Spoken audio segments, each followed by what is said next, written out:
리프란 말은 아라비아어로 경작지의 변두리를 의미합니다. 리프 베르베르로 알려져 있는 알제리와 모로코의 북부 실하족은 거칠고 강한 수많은 부족들로서 리프 산맥의 험난한 비탈길을 오고 다니며 생계를 유지합니다. 베르베르족은 모로코에서 가장 밀집 지역인 나일강 북서쪽의 토착민입니다. 인구 과잉과 빈곤은 리프 베르베르족 사이에서 큰 문제입니다. 수확량이 적고 젊은이들이 유럽의 도시들로 이민을 떠나는 현상도 큰 걱정거리입니다.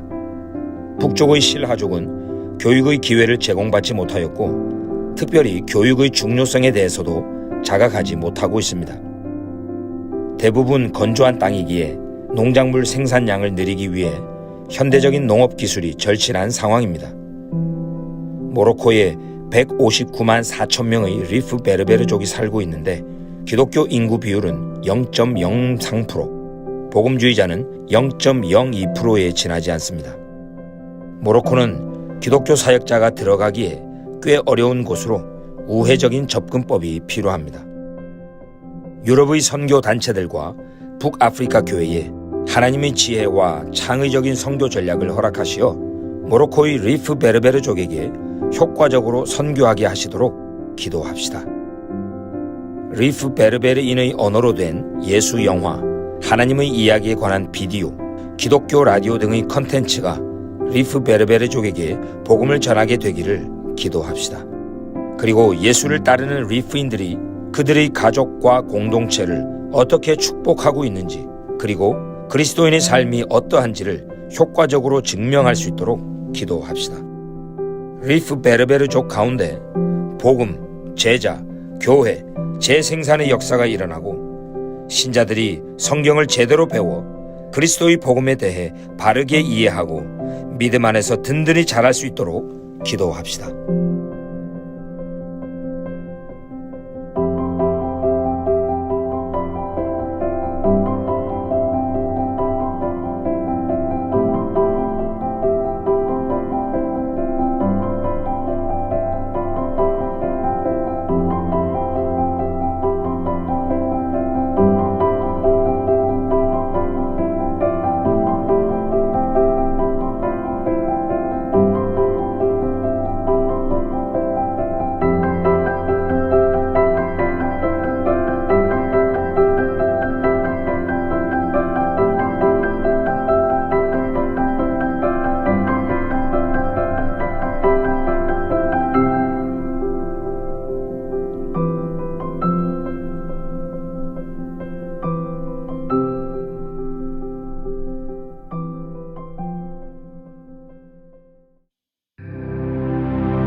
지난 7월 서울 평양뉴스 소식통에 의하면 북한의 모든 지역에서 밀 보리 면적이 2배 정도 늘어났지만 수확량은 감소된 것으로 밝혀졌습니다.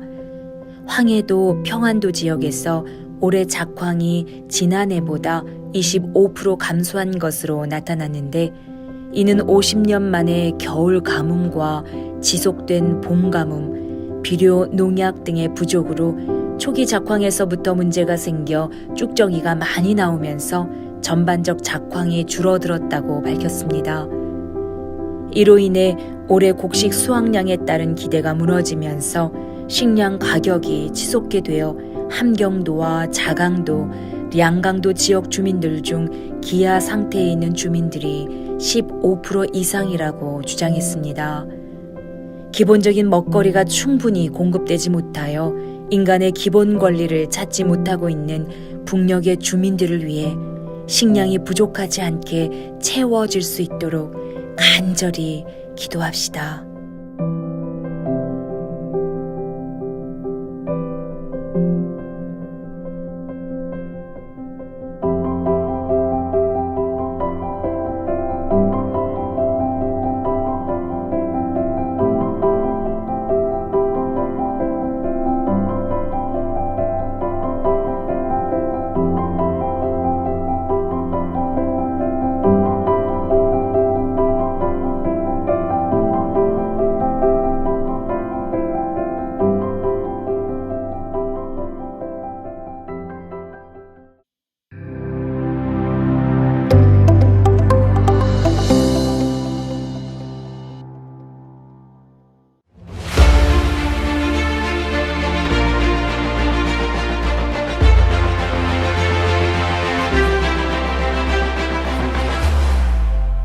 여러분 반갑습니다. 사랑합니다. 무엇보다도 참 주님께서 오시는 그 길을 위하여 전적으로 헌신하시는 아주 존경하는 김의경 목사님, 사랑하는 여러분들 함께 이렇게 오늘 거룩한 이 주일 하나님 예배드리는 자리에 예배드리는 그런 축복만 해도 감사한데 부족한 종이 여러분들에게 말씀을 증거할 수 있도록 해주신 놀라운 은혜를 감사드립니다. 주님께서 하나님의 놀라운 이 계획을 하나님께서 이 WMTC와 또 비전교회를 통해서 이루실 줄 믿습니다. 오늘 여러분들과 함께 세계 구원의 시작과 완성이라고 하는 이런 제목으로 이제 말씀을 드리고자 합니다. 세계 구원의 시작과 완성. 세계 구원은 이미 하나님 안에서 마귀가 하나님과 사람 사이를 갈라놓고 하나님을 배반하고자 그렇게 획책했을 그 이전부터 하나님이 모든 것을 알고 계시며 하나님의 뜻을 하나님 이루어 가시기 시작하셨는데 그 처음은 바로 이 여자의 후손에서 이 모든 구원을 시작하시겠다는 뜻을 펼치셨고 구체적으로는 하나님께서 아브라함을 통해서 그 후손 이스라엘을 통해서 그렇게 시작을 하셨습니다. 그래서 하나님께서 우리에게 말씀하시는 모든 성경 69권의 핵심이 구원이죠. 그리고 그 구원의 수단적 통로가 아브라함과 그 후손 이스라엘입니다. 그래서 성경은 특별히 그 구원의 핵심적인 수단으로 이스라엘을 택하셔서 쓰시고 계시는데 2507회나 구약에서 언급되어 있고 신약 성경에서는 84회가 나오고 있는데 따라서 이 이스라엘은 구원 이야기의 핵심, 바로 구원 이야기의 중심이 되고 있습니다. 하나님께서 세상 모든 열방을 구원하시는 구원의 역사는 믿음의 조상 아브라함에서 시작되었음을 말씀하고 있습니다. 창세기 12장 1절에서 3절에 보면 너는 복의 근원이 될지라 땅의 모든 족속이 너로 인하여 복을 받을 것이라고 말씀하면서 특별히 아브라함이 이삭을 번제로 드린 다음에 하나님께서 말씀하시기를 다시 한번 내 씨로 말미암아 천하 만민이 복을 얻을 것이라고 말씀하시는데 그 씨는 바로 궁극적으로는 다윗의 혈통에서 나신 예수 그리스도이심을 말씀합니다. 이것을 바울은 갈라디아서 3장 16절에서 여러 자손들을 가르쳐 말하지 않고 오직 하나를 가르쳐 네 자손이라고 했음을 말씀하시며 그분은 바로 그리스도이심을 다시 한번 구체적으로 말씀해 주고 있습니다. 그래서 하나님께서 세계 열방을 구원하시기 위하여 아브라함의 후손 이스라엘을 구체적으로 아브라함의 복을 열방에 전하는 수단으로 삼으시고 제사장 나라로 부르셨고 그리고 구체적으로는 구세주 메시아를 낳는 자궁으로 하나님께서 이스라엘을 택하셔서 쓰시고 계시는 것입니다. 그래서 그리스도께서 이 땅에 오신 목적이 무엇입니까? 세상 죄를 지고 가는 하나님의 어린 양으로 오신 그리스도를 십자가의 제단에 올려드리는 제사장의 역할을 했다고 하는 것입니다. 이스라엘은 민족적으로 그러나 메시아를 거부한 그러한 책임이 있는 것이 사실입니다. 그리하여 하나님으로부터 큰 징계를 받게 되는데 구약에서 하나님께서 이스라엘을 징계하실 때는 모압이나 암몬이나 또 애굽이나 아시리아나 바빌론과 같은 이방 나라를 징계의 도구로 쓰셨다면 어떤 의미에서 이스라엘을 징계하는 도구로 교회를 쓰셨는지 어떻는지는 하나님께서 의도적으로 쓰셨는지 모르지만 야간 이스라엘은 바로 교회에 의해서 많은 핍박을 받는 그런 어려움이 있었습니다. 바로 그 구체적인 그 핍박의 수단이 뭐였냐면 대체주의라는 하나의 신학이요 사상입니다. 핵심은 뭐냐면 하나님께서 이스라엘을 버리셨다는 겁니다. 그래서 교회를 이스라엘로 대체하셨고 교회가 새 이스라엘이요 참 이스라엘이라고 하는 이러한 사상이 결과적으로 엄청난 비극을 낳게 됩니다. 이 대체주의는 이스라엘은 이제 메시아가 오고 그렇게 되면 그 역할이 이제 끝나도록 한 것이 하나님의 계획이라고 하는 이런 주장을 하면서 이스라엘이 하나님께 불순종했기 때문에 그 처벌로서 하나님께서 이스라엘을 버리시고 이제 교회를 새롭게 사용하셨다고 하는 이러한 이제 주장을 하게 됩니다. 이런 주장이 특별히 우리가 이름만 들어도 존경하지 않을 수 없는 훌륭하신 교부님들의 입에서 나왔기 때문에 교회는 바로 이 이스라엘을 적극적으로 핍박할 수밖에 없는 그런 큰 영향을 받게 됩니다. 그래서 이 암브로스 이분은 어거스틴의 스승님이신데 이분은 뭐라고 말씀하시냐 하면 회당의 유대인들은 마귀의 더러운 영에 사로잡힌 자들이다 이렇게 말씀하셨습니다.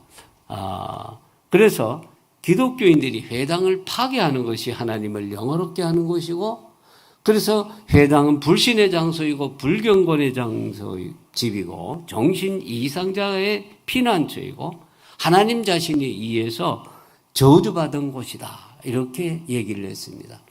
이런 회당을 파괴하는 것이 하나님을 영어롭게 하는 것이라고 말씀하신 결과 우리가 1099년에서 1289년 사이 약 200년 동안 십자군 전쟁이 있게 되는데 십자군이 유럽에서 밀려오면서 바로 유대인 마을을 습격 공격하여 남자들은 죽이고 여자들은 겁탈하는데 바로 회당에 유대인들을 모아놓고 회당을 불지르면서 그리고 그 모습을 바라보면서 하나님을 찬양했다고 하는 것입니다.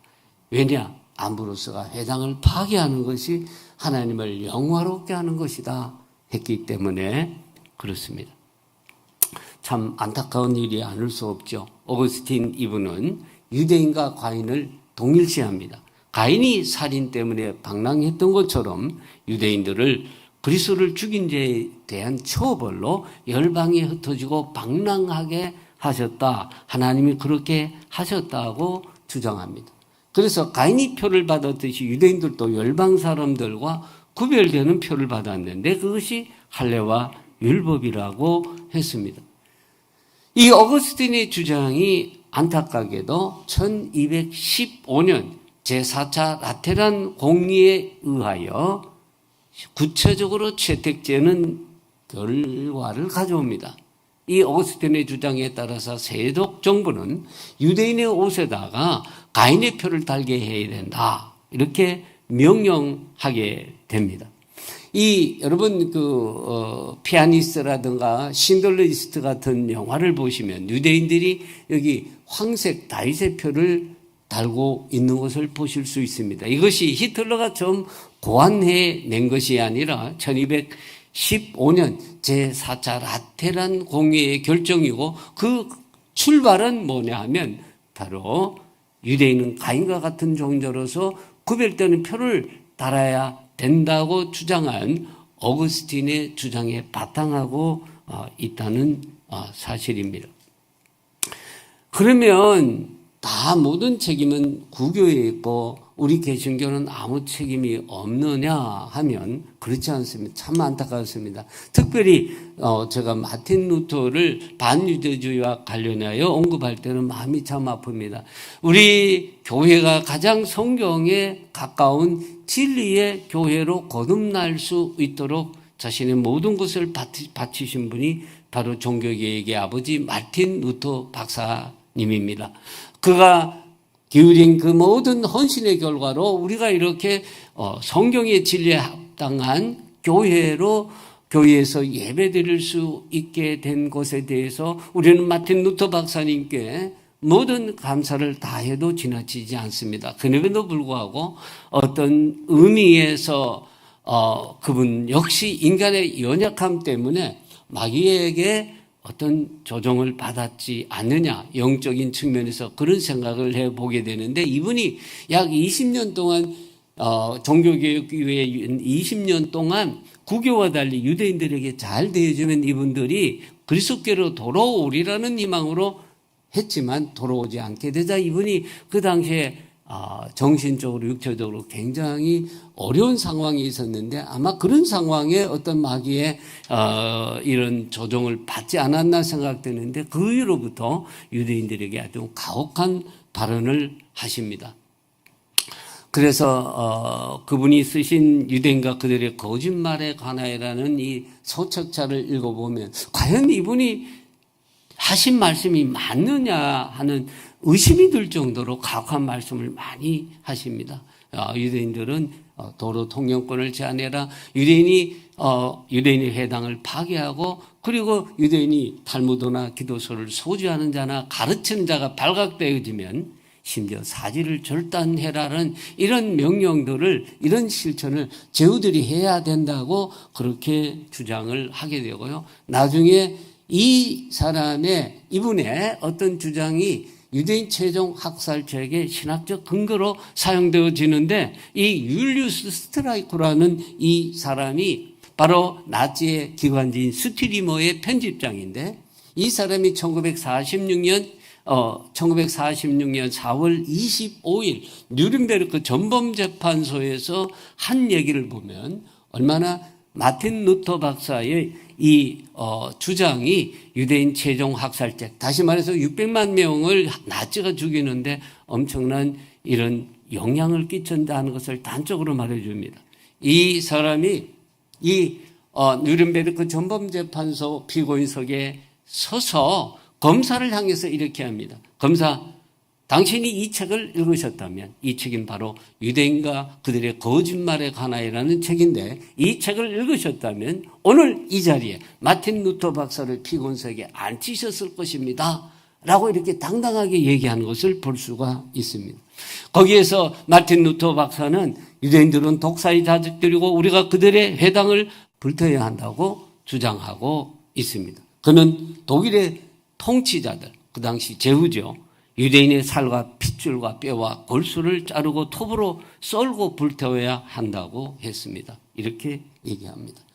참 안타까운 내용이죠. 그래서 그 결과가 뭐냐면, 이 유대인들에게 예수아, 우리가 흔히 예수라고 이렇게 부릅니다만은 정확한 히브리어의 우리 예수님의 이름은 예수아입니다. 예수아라고 했을 때 구원자, 구세주가 되는데, 유대인들은 예수아라고 히브리어 아인을 뺍니다. 그리고 예슈라고 부릅니다. 예슈라고 부르면서 유드신 바브를 가지고 말장난을 합니다. 이막 슈모베 지크로, 그의 이름과 기억이 지워져 버릴 것이다. 우리 예수님은 바로 하나님의 또 다른 이름입니다. 모든 만물을 창조하신 제2위의 하나님이시고, 그리고 모든 영광과 존귀와 찬양을 받으실 하나님이심에도 불구하고 그분은 유대인들에게 바로 하나님께서 이스라엘을 통해서 온 열방의 구원을 주시기 위해 택하신 구체적인 이 구원의 복의 통로가 되었던 이스라엘에게는 오히려 그 하나님의 이름이 저주의 이름이 되었다는 기막힌 현실이 이 바로 대체주의와 반유대주의화로 일어난 결과가 되겠습니다. 대체주의는 그런 점에서 무슨 반유대주의의 근간이 되었고 중세시대 유대인을 핍박하고 죽이고 끝내 600만 학살이라는 창극을 낳는 주범이 되었다는 이 안타까운 사실입니다.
반짝이는 한별 천사들 노래 들려올 때 세 명의 박사들 그 별을 따라 하나님 아들 찾아왔네. 겸손의 왕께 무릎 꿇고 경배 평화의 왕 되신 주 앞에 나 경배합니다. 주님만 찬양받기 합당하시니 금존귀와 영광 홀로 받으소서. 오 주 앞에 나 나아갑니다.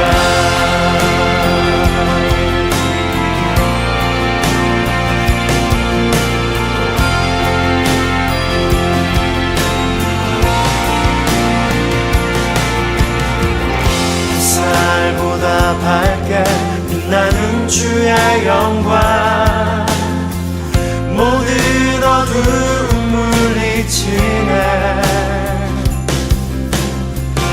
누구도 주 앞에 다가설 수 없네. 주의 거룩한 보좌 앞에 오직 주의 보혈 주의 긍휼을 지하여 나가리. 왕 되신 주 앞에 나 경배합니다. 주님만 찬양받기 합당하시니 금존귀와 영광 홀로 받으소서. 오 주 앞에 나 나아갑니다. 왕 되신 주 앞에 나 경배합니다. 주님만 찬양받기 합당하시니 금존귀와 영광 홀로 받으소서. 오 주 앞에 나 나아갑니다.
앞에 나 경배합니다.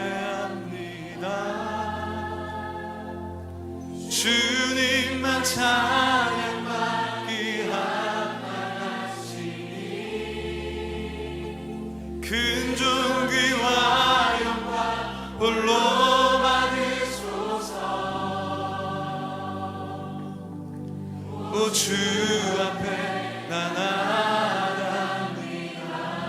왕 되신 주 앞에, 왕 되신 주 앞에 나 경배합니다. 주님만 찬양받기 합당하시니 큰 존귀와 영광 홀로 받으소서. 오 주 앞에 나 나갑니다.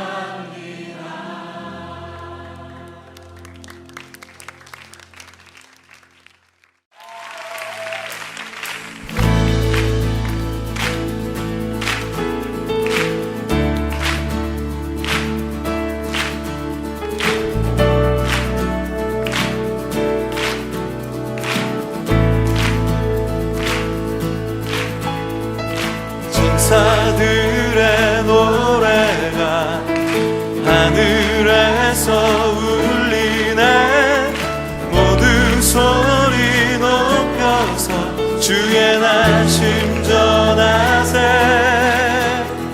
모든 만물 기뻐해 산과 들이 노래해.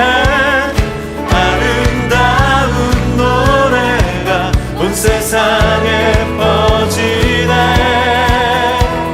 산 위에 올라 예수 나심 전하세. 온 세상 구세주 이 땅에 오심을.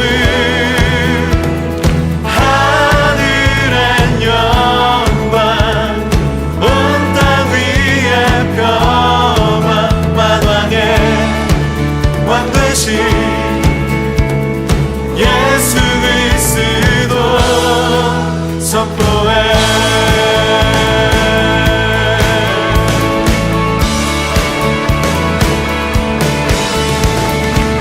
우유 안에 누이신 어린 아기 예수께 우리들도 다 함께 기쁜 찬송 부르자. 오늘 하신 구주는 영원하신 왕이라. 세상 모든 나라들 기뻐 화답하여라. 산 위에 올라 예수 나심 전하세. 온 세상 구세주 이 땅에 오심을. 하늘엔 영광 온 땅 위에 평화. 만왕의 왕 되신 예수 그리스도 선포해.